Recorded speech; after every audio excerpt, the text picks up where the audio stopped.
Gente, vamos falar sobre isso aqui, né?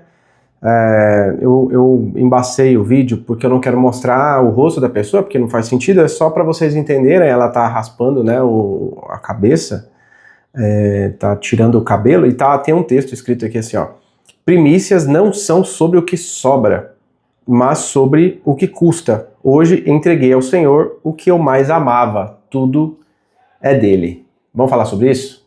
Bom, a cena é essa. É uma moça raspando o cabelo, chorando e dizendo que agora entregou tudo a Deus. Parece muito espiritual, mas à luz da Bíblia, esse tipo de voto é um problema sério, tá? Não é um probleminha, não é um problemão.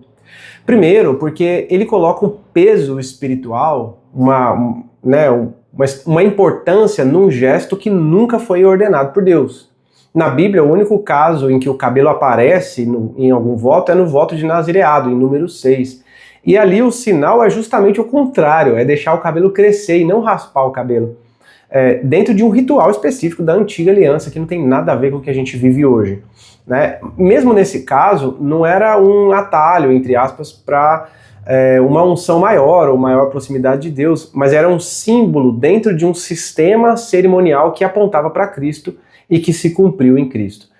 Então, quando alguém inventa um voto de raspar o cabelo hoje, dizendo que isso é entregar alguma coisa para Deus, né, garante uma entrega especial, está criando um ritual que Deus não mandou e dando para esse ritual, um valor espiritual que a Escritura não dá, ou seja, Deus nunca pediu isso, então para ele não faz a menor diferença.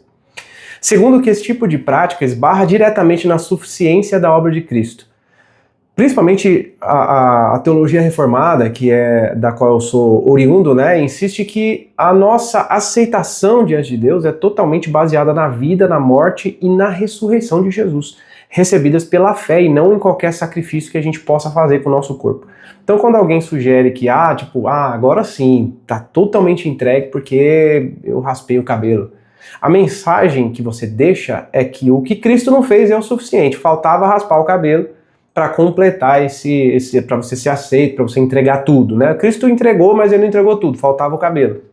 Isso é um erro básico de qualquer sistema que adiciona obras, rituais ou sacrifícios qualquer, né, que completem a obra da cruz. Terceiro, existe um parentesco nítido para mim com práticas de outras religiões. Exemplo, no hinduísmo é comum oferecer cabelo nos templos como voto de gratidão, penitência ou pedido de perdão, por exemplo, entendendo que esse ato é um sacrifício da vaidade para obter um favor divino.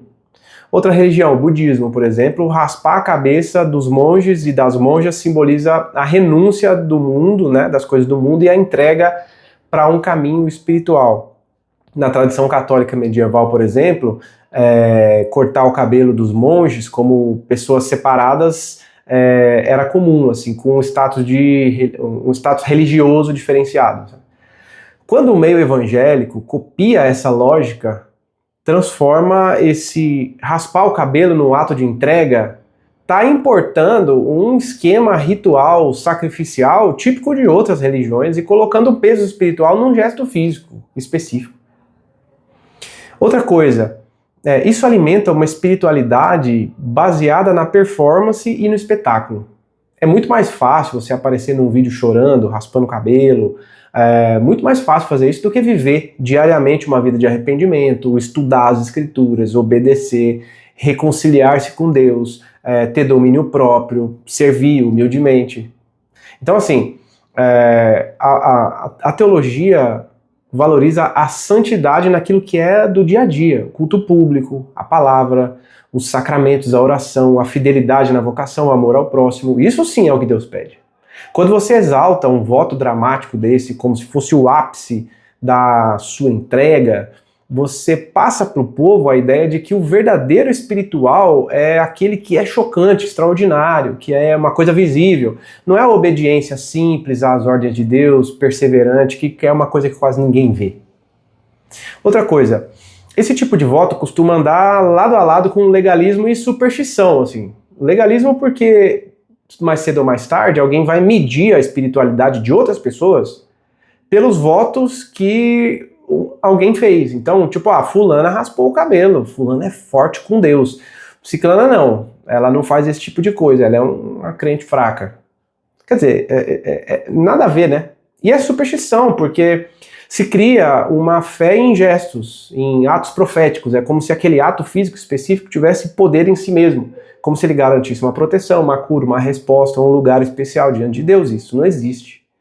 Então, tem um teólogo que eu gosto muito, João Calvino, ele descreve a superstição justamente como esse desvio em que o coração passa a confiar em meios externos que Deus não instituiu, em vez de descansar na graça de Deus e na sua palavra. Percebe o problema? Outra coisa, em muitos casos, isso abre espaço para abusos espirituais e emocionais.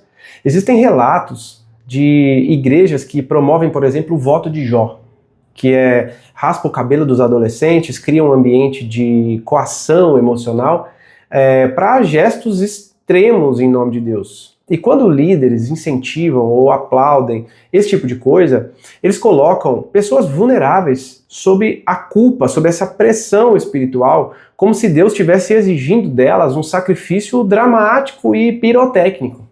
Alguma coisa que elas pudessem fazer no próprio corpo. A doutrina reformada leva isso tão a sério, essa consciência cristã, que diz que ninguém deve ser levado a práticas que Deus não ordenou. Muito menos por manipulação emocional ou por medo de perder as bênçãos.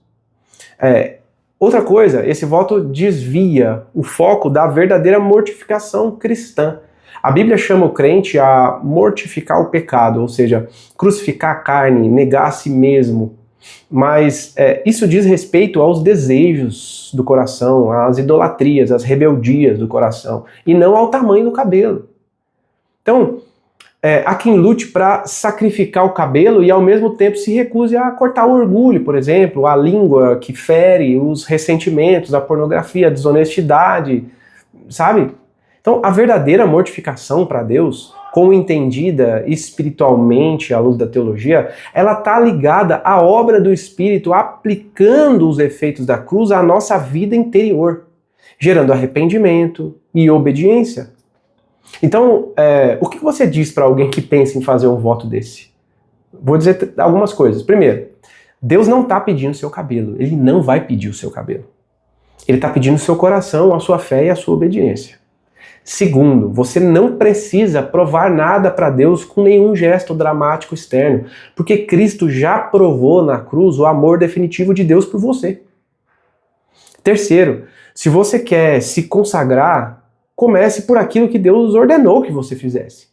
Arrependa-se dos seus pecados, reconcilie-se com pessoas que você feriu e tem problemas, engaje-se na igreja, na obra de Deus de maneira fiel, viva na luz, busque os meios de graça. Em resumo, um voto de raspar o cabelo pode até nascer de um desejo sincero de agradar a Deus de alguma forma, mas à luz da Bíblia é muito equivocado. Para dizer o mínimo, espiritualmente inútil e, para dizer o pior, pode ser extremamente perigoso. Ele parece mais com rituais de outras religiões do que com o evangelho, ele parece com o velho legalismo cristão do que com a liberdade e a suficiência de Cristo. Então, é isso. Eu espero realmente que você entenda que Deus não pediu isso. E se algum profeta vier, olha, Deus está te pedindo. Não, Deus não está te pedindo. Viva leve aquilo que o Evangelho tem para você. Fica com Deus.